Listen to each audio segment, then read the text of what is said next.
Magandang umaga po. Ngayon po ay Wednesday, no? Work from home. Kaya lang, nandito sa room sa school. Oo. Ah, ang dami-daming mga guro ang nagkakaroon ng issue, sentiment dito sa application nila sa expanded career progression. Kasi, ah, ano naman daw sila, no? Qualified naman daw sila.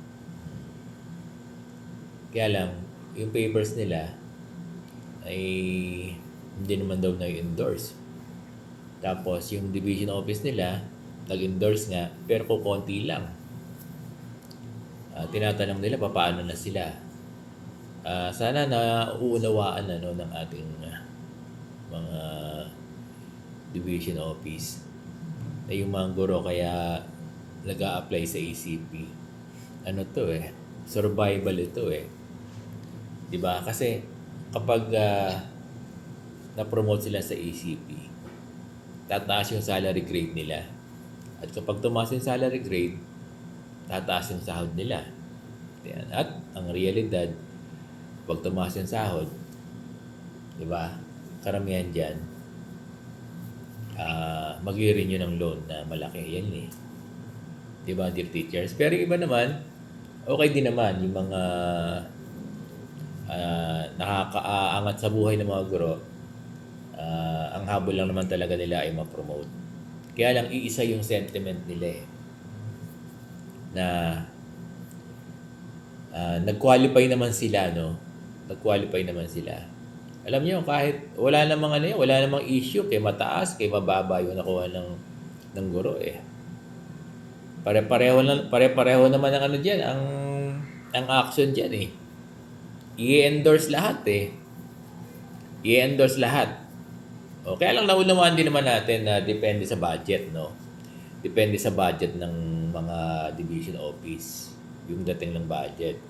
Kasi, hindi naman talaga lahat ma-accommodate. Pero, sana tinatry ng division office na lahat na nag-qualify para walang issue, no? At matulungan yung mga guro, mai-promote lahat ng mga nag-qualify. Sana po ganun, Lahat ng nag-qualify, sana i-endorse lahat, ma-endorse po lahat. Kasi malaking tulong Kung i-endorse yung mga guro na mga nag-qualify na, malaking tulong sa mga guro at sa kanilang pamilya. Kasi isa to sa sa sistema kung paano tataas yung sahod ng mga guro. Ito. Itong ECP. Kaya napakaganda ng ECP. Kasi kung gusto ng guro mag-progress sa kanyang career, kung gusto ng gurong tumaas yung kanyang sahod, lumaki yung kanyang salary. At hindi naman ipokrito, Yung mga guro, inaamin naman nila na kapag malaki yung sahod nila, pwede silang mag-loan ng malaki, Gano'n naman talaga ang mangyayari. Kaya lang, ang appeal natin sa mga division office, sa ating mga school division superintendent, na sana po, huwag nating ma-deprive yung mga guro natin na ma-promote sila sa ECP dahil nag-qualify naman sila. Basta lahat na nag-qualify, dapat nasa nasa action na ng division office na sila ay ma-promote lahat. Alam niyo, kung gusto nating tulungan yung mga guro ng ating mga schools superintendent, kung naaawa tayo sa ating mga guro, dapat magkaroon ng concern sa kanilang promotion kung sila ay qualified dito sa the expanded career progression. Kasi malaking bagay ito, hindi lang sa kanila, bagos sa kanilang pamilya. Napakaraming halos araw-araw nakakarinig tayo ng sentimiento ng ating mga guro na doon sa division nila. Tagal-tagal na raw nag-apply at tagal-tagal na nag-qualify. May mga division naman, hindi naman daw naglalabas ng result. Nauunawaan natin na hindi naglalabas ng result. Kaya lang dapat naglalabas ng comparative assessment form. Meron yan hindi po ba sa ECP na talagang tag dito, sabihin na talagang dapat na yung mga guro, di ba, right nila. That's the point. Ano? That's the exact word. Karapatan nilang kumuha ng kanilang score sheet. Tinatawag. Kasi may form yan eh. Marami daw division office na hindi nagbibigay. Kaya hindi nila alam kung ano yung ano nila. Hindi naman daw naglalabas ng ranking, score. Kaya lang, paano yung nalaman na ano kayo, na-qualified kayo? Di ba? Baka naman naglalabas. Ngayon, ulitin ko, no? Ulitin po natin yung panawagan natin sa ating mga schools division superintendent, sa ating mga division office personnel natin na nag-handle yung ating mga HR, particular yung ating mga HR, na sana hindi naman inaapura. Basta magiging fair lang sana sa lahat ng mga guro. Na lahat sana na nag-qualify ay mapopromote. Wala dapat sinosoli kasi may nagsasabi sinosoli daw eh. Bakit sinosoli? Wala naman sa usapan niya ng ECP na ibabalik sa mga teacher. Walang ganun na rules na binabalik. Kasi ang guro kapag qualified, one time lang mag-apply. Ngayon kung hindi sila nauunawaan natin may na mga nauunang batch. Totoo naman 'yon.